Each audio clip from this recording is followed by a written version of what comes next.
The weather roller coaster continues. 5 out of the 7 days this week we got rain, snow, or both. At the beginning of the week it was a dusting of snow, and then the rain came in droves.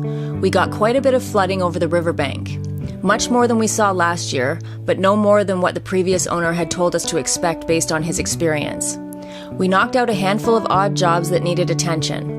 We changed the oil on the tractor and the lawnmower. We ended up patching 1 tire on the tractor, 3 tires on the lawnmower, and had to reseat 2 truck tires on their rims to address slow leaks.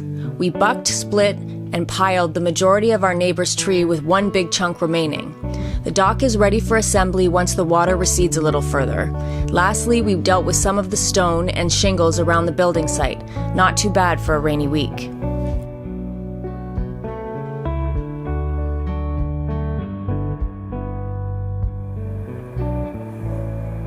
There are beavers in our yard.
Was out drinking, looking for the next thing. I couldn't really settle down.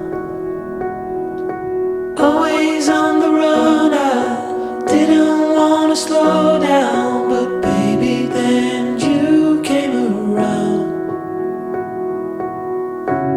Yeah, you came around. No, I won't never let you down. I promise you that I'll hold on. I know that it gets tough sometimes, so I'm here to remind you, love. The sun will shine on you wherever you go.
welcome to the site of this year's garden, here or over there. Over there is a little muddy at the moment. That was where the beavers were frolicking just a couple days ago.